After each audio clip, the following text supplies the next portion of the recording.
For this chapter, we're going to mainly discuss a little bit of the GI anatomy, and then we will be getting into diagnostic procedures and tests for the GI system. With the anatomy and physiology, I'm only going to touch on certain things, but you should review this part in your book so that you can be familiar with the anatomy, so it will help you better understand disease processes. Be familiar with the terminology because I'll be using it throughout the presentation, and you don't want to be confused. So words like the esophageal sphincter. So there's upper esophageal sphincter and a lower esophageal sphincter. Then there is the stomach, then the pylorus and pyloric sphincter. Then there is also the cardia or the cardiac sphincter. So you will need to understand what that means, and it has nothing to do with the heart, and so forth. Does the esophagus temporarily hold food? And I hope you put false, because the stomach is the only thing that holds food temporarily. And if there is food in the esophagus hanging out, that would be a medical intervention that is needed to remove the food that is stuck in the esophagus. For the small intestines, there's 3 portions that you need to know the order. And I like to say, hey DJ, I like the small intestines. Hey DJ, I like the small intestines. And that is because the D is for duodenum or duodenum. You'll hear it said both ways in practice. Jejunum and then the ileum. So make sure you know the 3 segments. It's important when we start talking about disease process. For the large intestines, the main function is to absorb most of the water. So if you know that part, then the small intestines is going to be very watery. So if somebody has an ileostomy or jejunoscopy, then that is going to be very liquidy stool that comes out. So in a colonoscopy, it's going to be more formed and solid, and that's expected.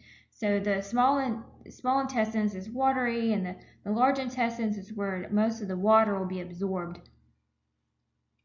So moving into the other structures, so you have the ileum, then you have the ileocecal valve, then you move into the large intestines by entering into the cecum, and then off the cecum is a little tiny appendage that is called the appendix.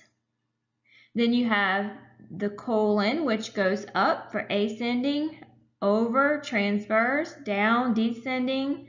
So that is up, over, descending, sigmoid, rectum, anal canal. So if this was the ascending colon here, and this is the cecum, it's like a little pocket, here would be your appendix. And that's your right lower quadrant for your appendix. Okay, so this would be your ileocecal valve, and then you have your ileum. Okay, I hope that makes sense.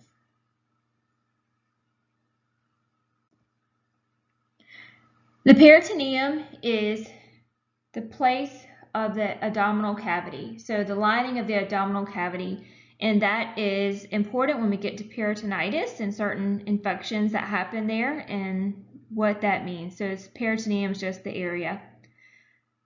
We have the liver is also part of the GI system. It is the largest glandular organ in the body. It forms a whole liter of bile a day. Bile is that green liquidy substance that helps break down fats in our system, in our intestines. And if I think about a liter of fluid, like 1,000 milliliters of the IV bag, that is a whole liter. So a whole liter of bile a day, that's a lot. Now, our gallbladder does store some of it, and the gallbladder stores 60 mLs at a time, and it will empty and contract as you eat food, and it goes into the duodenum, and then the gallbladder will contract and empty the bile into the duodenum to help break down fats. Okay, the next important organ is the pancreas. Now the pancreas we'll talk about this mainly when we get to chapter 47 and pancreatitis, but it also secretes enzymes that help break down food, mainly carbs and fats. So someone who has cystic fibrosis, they have a pancreatic enzyme missing, and they have to take pancreolipase to help break down the fats and carbs in their system because they don't produce the enzyme very well.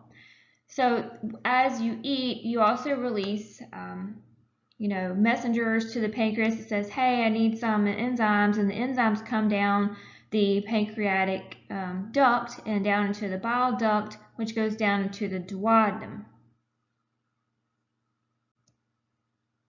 For GI health is mainly a good interview assessment of the patient's problems, what led up to the problems, their diet, what they eat, when they eat, do they lie down after they eat,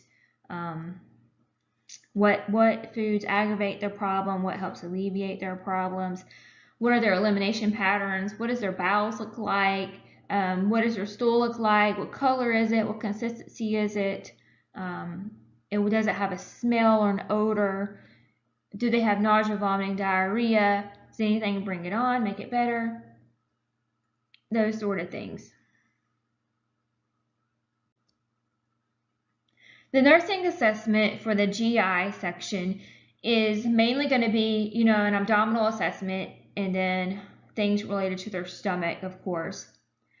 But there's also going to be skin assessment. Skin assessment tells us a lot about what's going on the inside as far as a liver patient is concerned. So the skin is mainly going to be your liver disease patients for assessment findings here.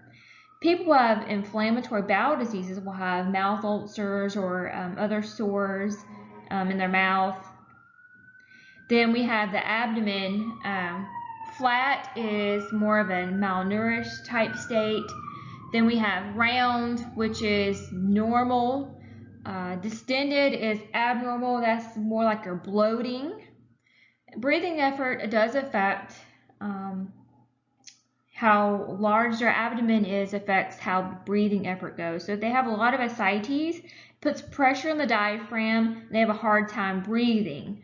Abdominal girth is measured to measure the ascites in a patient who has fluid in their abdominal cavity. So you would measure around the person at their umbilicus, and that's how you measure abdominal girth. It should be measured in the morning every day.